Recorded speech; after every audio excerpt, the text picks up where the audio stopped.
नशे मांसाहार से मुक्त, चरित्रवान, चेतनावान और परोपकारी समाज के निर्माण के संकल्प के साथ उत्तर प्रदेश के जौनपुर में आयोजित 24 घंटे का श्री दुर्गा चालीसा अखंड पाठ भव्यतापूर्वक संपन्न हुआ।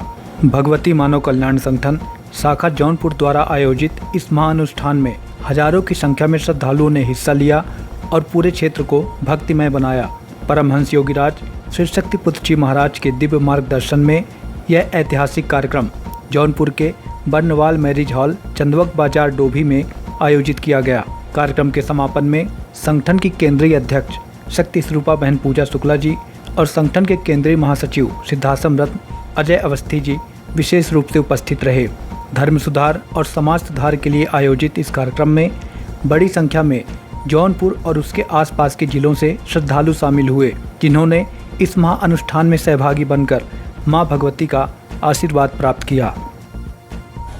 आओ इस अभियान में सब आओ, इस अभियान में आओ, इस अभियान में सब आओ, इस अभियान में आओ, इस अभियान में सब आओ, इस अभियान में जन सुधार अभियान छिड़ा है, जन सुधार अभियान छिड़ा है सारे हिंदुस्तान में।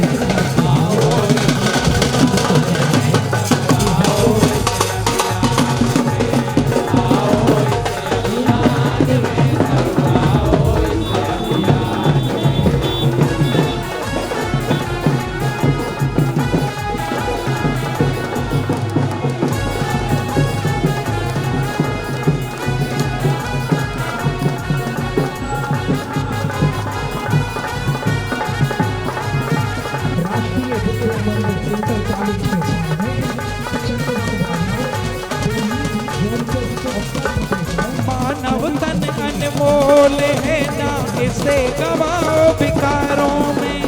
समृद्धि, सुख और शांति हो सबके परिवारों में।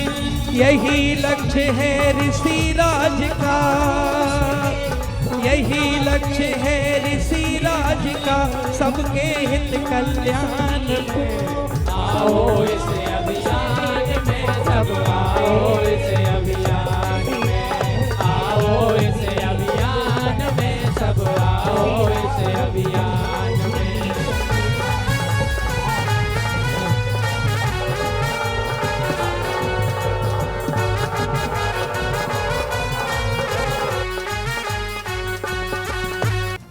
इस प्रांगण में, इस स्थान पर जहाँ भी आप सभी लोग बैठे हुए हैं, मैं यकीन दिलाती हूँ कि अगर आप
आपने पहले तो कोई तपस्या की नहीं, पहले तो कुछ आपने अपनी पात्रता को बढ़ाने के लिए किया नहीं, और अचानक आप सोचो कि आपको आशीर्वाद मिल जाए, तो कैसे आपको आशीर्वाद प्राप्त होगा? फिर आप कहते हो कि हमारा तो विश्वास ही नहीं होता, हम तो इस मंदिर में गए, हम तो इस गुरुद्वारे में गए, हम तो यहाँ गए, लेकिन हमारी समस्या का कोई समाधान ही नहीं हुआ। आपकी समस्याओं का समाधान आपके अंदर ही रखा हुआ है, बस हमें उसे समझने की जरूरत है। आप घरों में साधना करिए। हमारे परम आराध्य परमहंस योगी राष्ट्रीय शक्ति पुत्र जी महाराज ने बहुत ही सहज और सरल क्रम बता दिया कि आप अपने कर्तव्यों को पूरा करो, आप अपने परिवार का भरण पोषण करो, आप अपने बच्चों को अच्छी परवरिश दो, आप अपने व्यवसायिक जीवन में भी आगे बढ़ो, लेकिन उसके बाद भी आपके पास इतना समय रहता है, अगर आप चाहो तो आप एक साधक का जीवन जी सकते हो, और एक साधक का जीवन साधु संत सन्यासियों से कहीं ऊपर होता है, क्योंकि आप उनसे कठिन तप कर रहे हो, आप साधना भी घर में कर रहे हो, आप अपने परिवार को आपने छोड़ा नहीं कि हमने परिवार त्याग दिया, हम साधु संत बन गए, सब कुछ त्याग के हम निकल गए रोड में।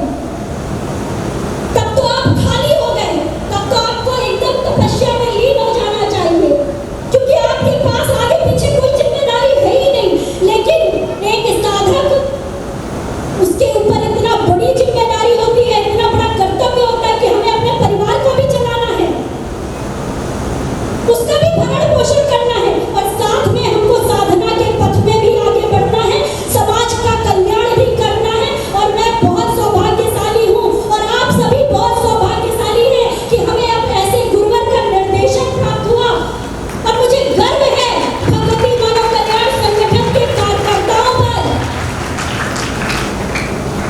जो अपने परिवार को चला रहे हैं और साथ में समाज का भी संचालन कर रहे हैं, क्योंकि आज समाज से बुराई अगर दूर हो रही है, आज घर घर माँ की ज्योत जल रही है, आज लोग नशा मुक्त हो रहे हैं, मांसाहार मुक्त हो रहे हैं, चरित्रवान जीवन जी रहे हैं, तो गुरुदेव भगवान की कृपा से हम इतने सौभाग्यशाली हैं कि हमारे गुरु भाई बहन अपने कार्यों को करते हुए, अपने व्यवसाय को चलाते हुए, साथ में समाज के लिए इतने बड़े बड़े कार्य कर रहे हैं। भगवती मानव कल्याण संगठन का ये भगवती मानव कल्याण संगठन भारत के 182 जिले और पूरी दुनिया के 13 राष्ट्रों में बिना निःशुल्क निस्वार्थ सेवा भाव के साथ परोपकार की भावना को लेकर हर घर में जाकर माँ की आरती कराकर, ऐसे आयोजन कराकर राष्ट्र निर्माण में,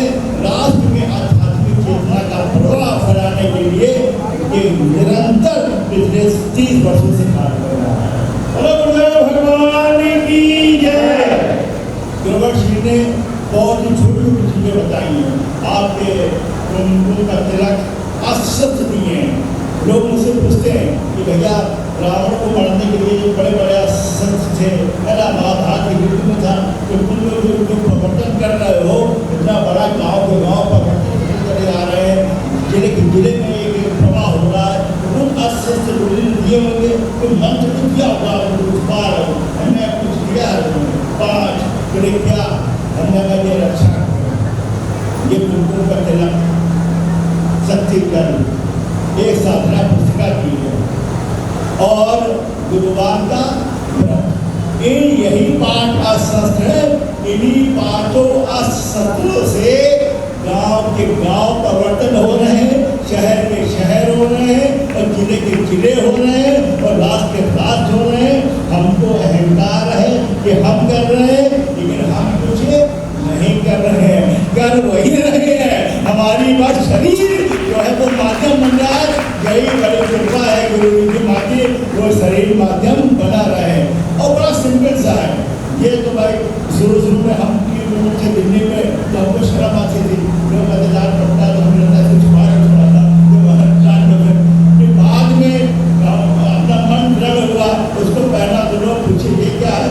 हमने कहा ये है मे आई हेल्प यू, ऐसा होता ना।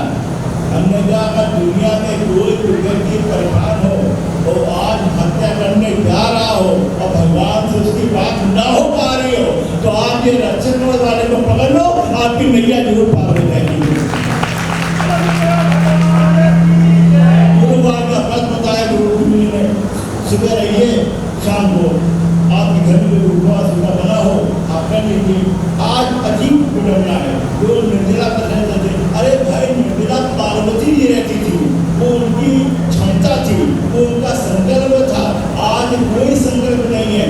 आज जो है व्रत में ना, आप व्रत जो है भोजन में नहीं रह जाता है। उन लोग कहते हैं कि हम लोग भूखे रहते हैं भैया व्रत में। अरे भूखे रहने से भगवान प्रसन्न नहीं होते। अगर हो रहे होते तो पूरे भारत के 3 करोड़ भिखारी अरबपति बन गए होते। भूखे रहने से नहीं, व्रत रहा जाता है तो अपने अवगुणों, हम बहुत भूखे, आज हम शांत रहेंगे, आज शांति का व्रत है, भोजन तो है। और लोगों को मैंने देखा कि व्रत तो ऐसे तो लोग कम खाते हैं, ये व्रत में लोग इतना खाते हैं कि पूछो नहीं। केला खाएंगे, सेब खाएंगे, टूटे आटे की रोटी, इसकी रोटी, ये वो, मतलब व्रत है तो इतना ज़्यादा पकवान सुबह से खाएंगे कि पूछो नहीं, है ना। उससे कोई मतलब नहीं है। अपने अवगुणों को मत रहिए। आज हम क्रोध नहीं करेंगे, आज हम छल नहीं करेंगे। इन ये व्रत की बात जो है शांत रहेंगे, बिल्कुल